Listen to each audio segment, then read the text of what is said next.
Lapse అయింది. ఇప్పుడు ఫైనల్గా 27 సంవత్సరాల తర్వాత ఒక చరిత్ర మనం సృష్టించబోతా ఉన్నాము భారతదేశ రాజకీయ వ్యవస్థలో.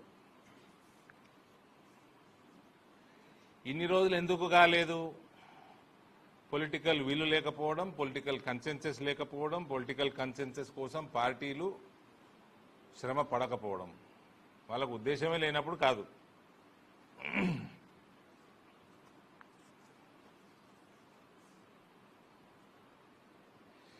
ఈ బిల్లు వస్తున్న తరుణంలో చాలా మందికి చాలా డౌట్స్ వస్తున్నాయి. అవాస్తవాలు పబ్లిసైజ్ చేస్తూ ఉన్నారు. అవి కూడా తొలగిపోవాలి. కరెంట్ ఎంపీలు వాళ్ళ కాన్స్టిట్యున్సీలు పోతాయి. ఏ కాన్స్టిట్యున్సీలు పోవండి. డీలిమిటేషన్లో ఎన్ని పెరుగుతున్నాయో అవి మంచిగా లేడీస్కి అకామిడేషన్కి సరిపోతుంది. డీలిమిటేషన్లో 50% సీట్లు 270కి పైన 543 నుంచి 816కి పార్లమెంటు సంఖ్య, లోక్సభ సీట్ల సంఖ్య పెరుగుతుంది.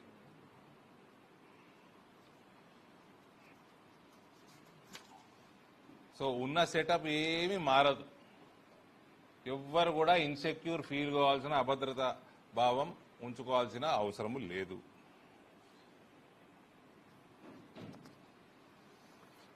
ఏడ కూర్చుంటారు అంటే కొత్త పార్లమెంటు 1132 మందిని కూర్చోబెడుతుంది కట్టినాం. అందరు కంఫర్టబుల్ కూర్చోవచ్చు. దక్షిణ భారతం కోల్పోతుంది.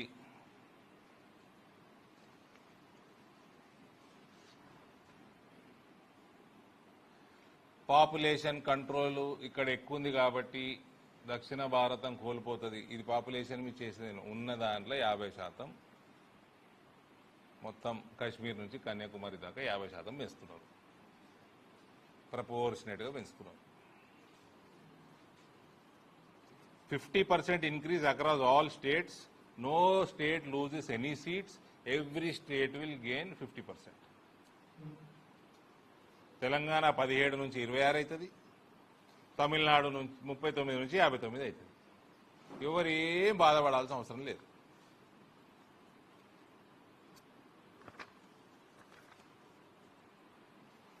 ఈ బ్యాలెన్స్ మెయింటైన్ చేసేది రాజ్యాంగబద్ధంగా నరేంద్ర మోడీ గారి సంకల్పం.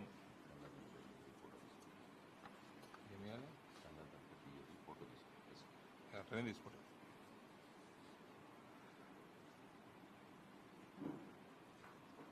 మహిళలు ప్రాక్సీ రిప్రజెంటేటివ్స్ గానే ఉంటారు అన్న డిస్కషన్ కూడా వస్తున్నది. ఏం లేదు, దానికి కూడా కొన్ని మీకు డేటా ముందర పెడతా. మహిళల్ని ఎన్నుకుంటాం కానీ నడిపించేది మగవాళ్లే అన్న ఒక అవాస్తవం కూడా అపోజిషన్ పార్టీస్ స్ప్రెడ్ చేస్తూ ఉన్నాయి. కొన్ని స్టడీస్ ప్రకారం 2011 సైన్స్ డైరెక్ట్ అన్న ఇన్స్టిట్యూషన్ ఆర్గనైజేషన్ స్టడీ ప్రకారం 2011 నుంచి 21 వరకు కంపేర్ చేసుకుంటే, అంతకుముందు దశాబ్దాలతో కంపేర్ చేసుకుంటే 143% ఉమెన్ పార్టిసిపేషన్ పెరిగింది. దాదాపు 150% ఉమెన్ పార్టిసిపేషన్ పెరిగింది ఎలక్షన్స్లలో. అంటే జనరల్ సీట్లలో వాళ్ళు పార్టిసిపేట్ చేస్తారు, రిజర్వేషన్లు కాదు. జనరల్ సీట్లలో వాళ్ళు పార్టిసిపేట్ చేస్తారు. 150% పెరిగింది. వాళ్ళు ఇండిపెండెంట్గా తండ్రో, మొగుడో, అన్ననో, తమ్ముడో ఎవరి ఇన్ఫ్లుయెన్స్ లేకుండా వాళ్ళు ముందుకు వచ్చి కంటెస్ట్ చేస్తాం. 74 మంది ఎంపీలు, లేడీ ఎంపీలు, ఉమెన్ ఎంపీలు 2024లో ఎన్నికైనారు. వాళ్ళందరూ కూడా ఇండిపెండెంట్గా వాళ్ళ కెపాసిటీస్ తోటి ఎన్నికైనారు.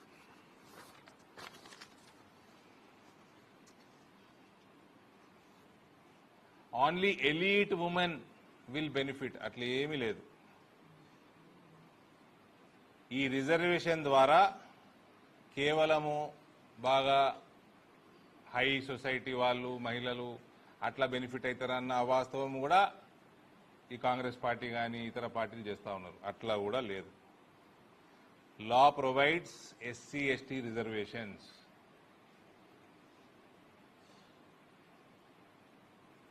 14.5 లక్షల లేడీ రిప్రజెంటేటివ్స్ మన పంచాయతీలలో ఆల్రెడీ ఉన్నారు.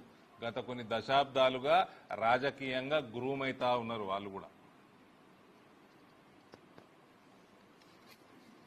ఎకనామికల్ గా వీకర్ గా ఉన్న మహిళలకు కూడా ఈ రిజర్వేషన్ ఉపయోగపడుతుంది.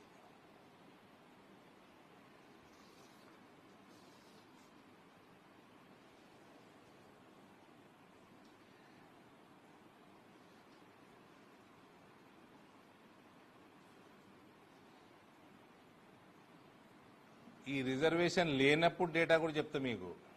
మహిళలు ఎవరైతే ఎఫిషియెంట్ గా ముందుకొచ్చి నిలబడుతున్నారో మొగోళ్ళ కంటే ఎక్కువ గెలుస్తున్నారు వాళ్ళు. అది కూడా పెడతాను. 2024 లోక్సభలో మొత్తం దేశంలో మహిళా అభ్యర్థులలో 9% గెలిచిండ్రు. పురుషుల అభ్యర్థులలో 6% గెలిచిండ్రు. Total all candidates, all parties in 2024 Lok Sabha. అంటే 9%, 6% కలిపితే 543 అవుతాయి మన లోక్సభ. సో విన్నింగ్ పర్సంటేజ్ మహిళలదే ఎక్కువ ఉంది ఈ జనరల్ సీట్లలో. ఇప్పటివరకైతే మహిళా రిజర్వేషన్ లేదు కదా.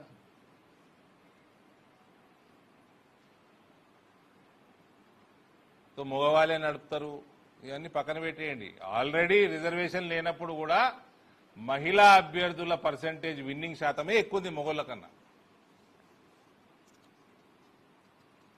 వాళ్ళకి పార్టిసిపేషన్ కి యాక్సెసిబిలిటీ క్రియేట్ చేస్తున్నాం మనం. ఇన్ని రోజులు లేకపోవడం వల్ల, రిజర్వేషన్ లేకపోవడం వల్ల ఆల్రెడీ ముందుకు దూసుకొస్తున్న వాళ్ళకి మనకు రెస్ట్రిక్ట్ అవుతున్నారు వాళ్ళు.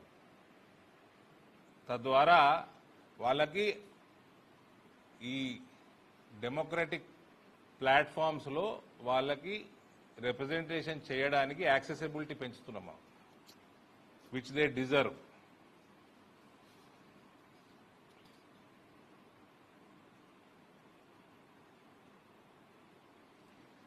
గ్లోబల్ డేటా, రిజర్వేషన్లు లేనప్పుడు కూడా మహిళలేమి 2%, 3% లేరు, 17% ఉన్నారు ప్రపంచవ్యాప్తంగా. రిజర్వేషన్లు ఉంటే 31% ఉన్నారు.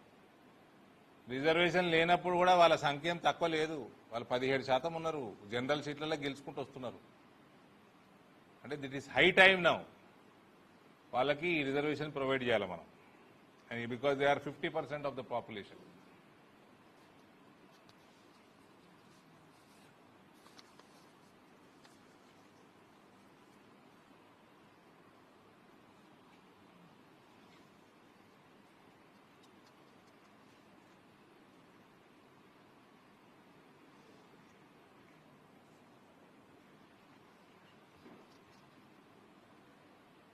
ఇదేదో ఎలక్షన్ల కోసం చేస్తున్నారు,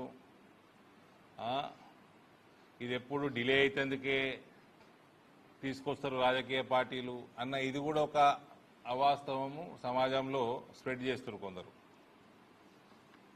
2023లో law linked implementation to census and delimitation.